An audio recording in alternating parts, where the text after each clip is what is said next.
سلام و درود به کل بینندگان عزیز تلویزیونی ورزش. این باز هم برنامه ترانسفر در عمل است که از کار و پیکاری بازار زمستانه ترانسفری میگوید.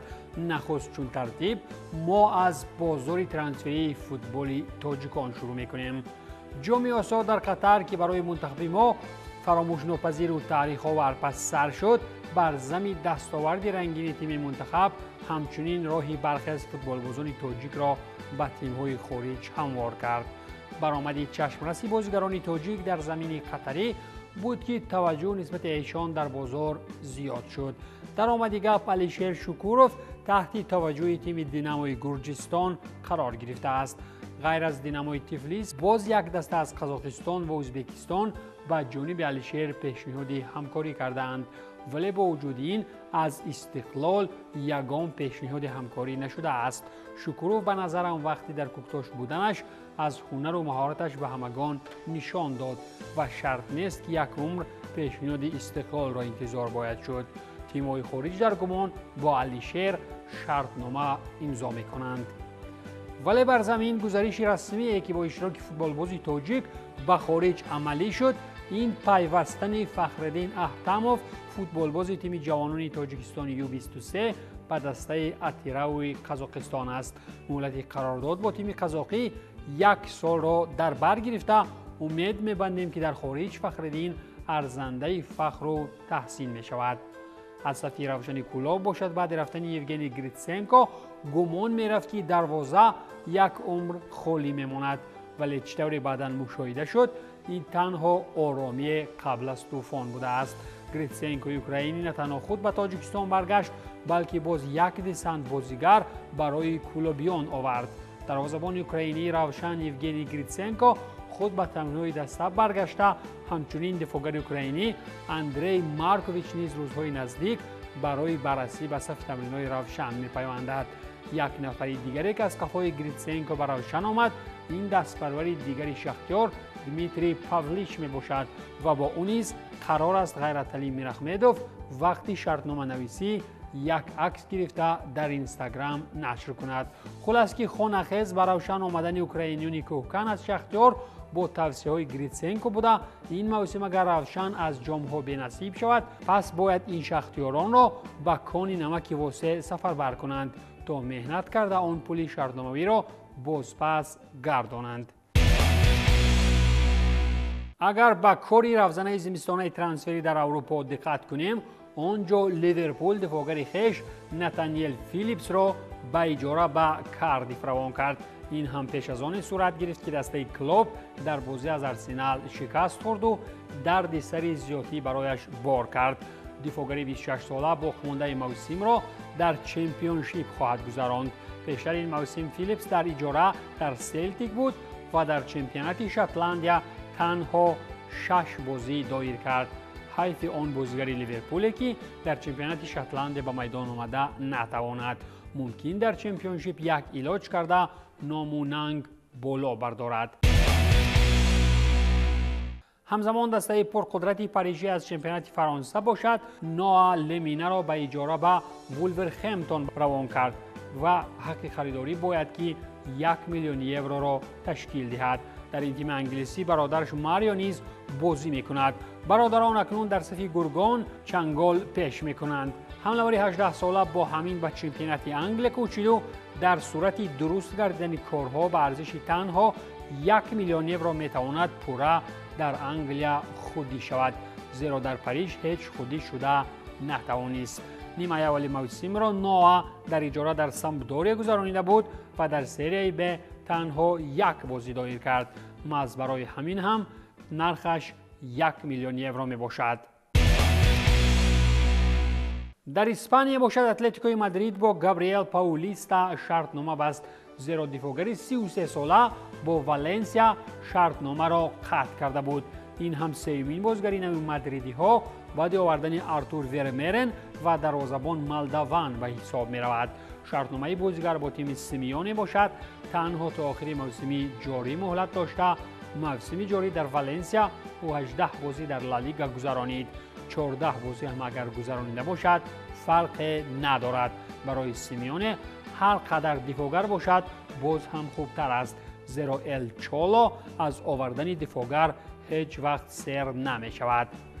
اگر فوراً به کارهای سودایی فوتبال ایتالیا کاردار شویم، در روزهای اخیر سودایی فیورنتینا نیمه‌نهاییگر منتخب خرواتیا یوسیپ برکل را به اجاره به خایدوک روان کرد. این معنای آن را دارد که خروات‌های برون مرزی با هر راه و واسطه‌ای که نباشد این موسم خایدوک را در وطن چمپیون کردنی‌اند. فوتبال بازی 25 ساله هم با خوشنودی به باشگاه از اسپلیت پیوسته آنجا تحت رقم 70 برآمد می‌کند. موسم جاری در سری آ 11 بازی گذرانید و 1 گل زد. خلاص که از رفتنش بنفش رنگ‌ها هم سخت عذاب نمی‌بینند. دسته سابق ژوزه باشد چند پیش از ارب لیپزیگ بازیگر اسپانیایی به دست آورد. این هم آنخلینیو می باشد که طریق اجاره با حق خریداری 6 میلیون یورو عازم شهری ریم شد. نیمه اولی موسم را آنخلینیو در اجاره در گالاتاسرای گذرانید و بعد 8 بازیش در چمپیونات ترکیه مهلت اجاره‌ایش قطع کرده شد. باشگاه ریمی عاید اجاره بازیگر اسپانی تا آخر موسم با صدای بلند اعلان نموده نفر 27 ساله کوشش میکند که در بازی‌های ماندگی موسم تحت رهبری دانیل دیروسی خود را زور نشان دهد. تیمی رنگین از کنار شهر گنویا با نام جنوا باشد روسلان مالینوفسکی را از مارسل بر عوض 7 میلیون یورو خریداری کرد و بازیگر اوکراینی با همین بازگشت به چمپیونات ایتالیا را ادامه می‌دهد. گنیوگی‌ها به طور پررا عاید خریداری سابق بازیگر اتلانتا که از مارسل در تیمشان در اجاره بود اعلان نمودند. خبررسان فابریزیو رومانو بر آن است که باشگاه سری آ از برای روسلان 7 میلیون یورو پرداخته است، گرچند پیشتر سخن درباره 10 میلیون یورو می‌رفت. موسم جاری مالینوفسکی 19 بازی در چمپیونات ایتالیا گذرانیده با زدن 2 گل دست یافته است. از همین آمار او را به پرگی در سری آ بازداشته توانست. دسته شتابان به سمت قهرمانی با نام یوونتوس باشد. دید که کارلوس آلکاراس در تنیس خیلی هم زور است، فوتبال باز با چنین نام خریداری کرد. زیرا در بازی مرکزی سری آ اینتر یووه را در سمت باز هم نزدیکتر شدن به صدر جدول سخت پیش پا داد. خود گل یگانه فدریکو گاتی امیدها را موقتا برباد داد. همین طریق بازیگر نوی تورینی ها آلکاراس از ساوثگمپتون بر عوض اجاره 13 میلیون یورو با و علاوه پولی ها آمده احتمال وجود دارد که فوتبال باز را با نرخ 49.5 میلیون یورو خریداری میکنند. تابستان تورینی ها امکانیت خریداری بازیگر مذکور را دارند و این هم از سطح برآمد نفری 21 ساله سخت وابستگی دارد. این موسم فوتبال باز 3 گل در 23 بازی چمپیونشیپ به ثمر رسانیده. در حالتهای ضروری چطور گفتیم اگر خوب بازی کند مدام در صف یوونتوس خواهد بود. در پایتخت ایتالیا باشد روما اندریا بلوتی را به اجاره به فیورنتینا گسیل میکند و خود نیمه‌نهاییگر امپولی بالدانسی را با ارزش 10.5 میلیون یورو به دست می‌آورد. همین طریق اندریا بلوتی ادامه مسند ورزشی در دسته از فلورنسیا نموده، هرچند جانب‌ها تا حال اظهاراتی رسمی نکردند، ولی فیورنتینا علاقه عکس و ویدیوی بازیگر نوی خویش را در تمرینگاه نمودار کرده است. بلوتی در صف ریمی‌ها 45 بازی در سری آ گذرانیده با زدن 3 گل دست یافته است و می‌باید کوشش می‌کند که در صف فیورنتینا تا حال از در کار بودنش را نشان دهد. همزمان چطور اشاره کردیم نیمه‌نهاییگر امپولی تامازو بالدانسی 20 ساله با جانب ریمی‌ها شرطنامه 5 ساله امضا نموده. دراسی تلاش می‌کند که از اول روزهای کاریش محض در چنین بازیگران جوان با قول سیاست را شیناند. در فوتبال آلمانی باشد وولفسبورگ برعکس تکیه به سابقه‌داران کرد و حمله‌ور 32 ساله منتخب آلمان کوین برنس را از اونیون برلین خریداری کرد. طبق معلومات ژورنالیست فلاریان پلاتنبرگ تیم برلینی از برای بازیگری خویش از 2.5 تا 3.5 میلیون یورو به دست آورده. شرطنامه وولفس با برنس باشد تا تابستان سال 26 است. موسم جاری برنس باری نخست در صف منتخب آلمان به میدان آمد و در بوندسلیگا 18 بازی و 4 گل دارد. فکر میکنم که وولفسبورگ با این خریداری از آسمان ستاره نآورد و پول کلان هم در بازار مصرف نکرد. برای همین اگر کار به خوبی پیش هم نرود هیچ پشیمانی بزرگی از این خریداری نخواهد بود. دسته تا حال پیش صف در بوندسلیگا باشد توانست این زمستان بر زمین خریداری‌های نهانقدر گران از بازیگر خویش خلاص شود. بایری آلونسو قرار کرد که ندیم امیری را اگر در چمپیونی احتمالی فایده‌اش رسیدن نتواند بهترش زیانش تماما در کار نیست. از این رو بازیگر افغان تبار آلمانی ندیم امیری با ماینز بر عوض 1.5 میلیون یورو فروخته شد و شرطنامه تا سال 26 امضا کرد. آلمانی 27 ساله موسم جاری 8 بازی در بوندسلیگا گذرانیده، چطوری گفتیم یگان فایدهش به داروسازان نرسیده است. از این رو مبادا ضررش در آخرای موسم نرسد تیزترک از خط سرحدی ورزشگاه گسلانیده و سمت باشگاه ماینز او را روان کردند. در فرانسه تاریخی باشد شهر پاریژ عاشقان در فوتبالش دیگرگونی دایر کرد.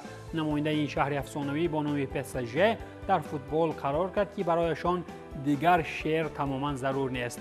از این رو پاریژیان نمایشگر دسته شعر ندور را به براگ پرتغالی به اجاره فرستانیدند ولی برای خریداریش اجازه ندادند.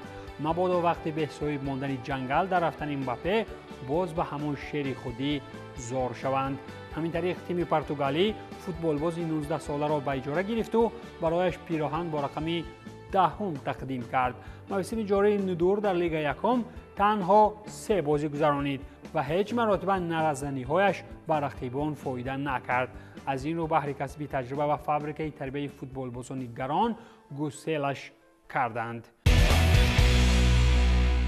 در پرولیگای سعودیان باشد النصر رونالدو دروازه‌بان منتخب کلمبیا دیوید اسپینا را از دسته جواب نداد و بر زمین دفاعگر منتخب استرالیا عزیز بیخیچ را به دست آورد. از طرف تیم الاتفاق باشد سیکو فافانا به اجاره رفت.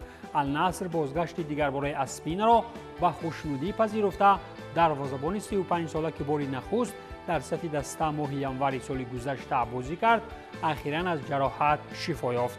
ماه دکبر سال گذشته او در صف منتخب کلمبیا در بازی رفیقانه ضد مکزیک بازی نمود و گفته میشد که در دسته دیگر ادامه مسندی ورزشی میکند ولی اخیراً سعودیان او را دیگر باره با خوشنودی به آغوش کشیدند و او من بعد نیز درباره رونالدو شادمانی میکند. غیر از این النصر اوید امضا کنی شرطنامه با دفاعگر منتخب استرالیا عزیز بیخیچ در آخر موسم شرطنامه امضا نمود. این هم نفر است که چند پیش در استاژ در مرحله چهارک نهایی جام آسیا در قطر از کره جنوبی دچار شکست گردیده بود. موسم جاری باشد بازیگر 33 ساله در صف ملبورن سیتی برآمد میکرد.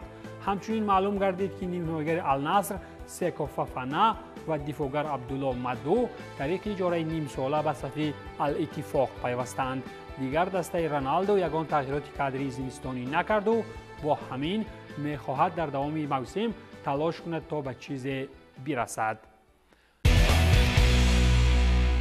در فوتبال روسیه باشد در بازار رستوف دل و گرده پیدا کرد تا به اروپا یک مراتب هم باشد بنگرد و از آنجا یک دفاعگر آورد. این هم دفاعگر افریقایی از تیم بلغاری اردم باشد که عمر سکا نام دارد. دسته از لب دریای دون افریقایی 27 ساله را تا آخر موسم بدون حقوق خریداری و اجاره گرفته. این موسم سکای کادیواری تنها 2 گل و 1 پرتافت گلی در 20 بازی دارد. خلاص که اگر در خونیکای روسی یک بار سرما زده نشود ممکن سطح بازیش درست‌تر می شود. نماینده پایتخت این کشور باشد با حمله‌ور تولوز سعید خمولیچ گپ و کار را درست کرد. این بازیگر نیز طریق اجاره به روسیه آمد ولی لوکوموتیو از حق خریداری برخوردار است. حمله‌ور تولوز فرانسه در صف تیم مسکوگی تا آخر موسم میدانداری نموده. اگر بازیش به ملت‌گرایان پسند آید پس میتواند این بازیگر 23 ساله با فرصت‌های دراز در روسیه جای و مکانی به راحت پیدا نماید. این بود پایان برنامه ترانسفر در عمل. تنشت و پولدار باشید.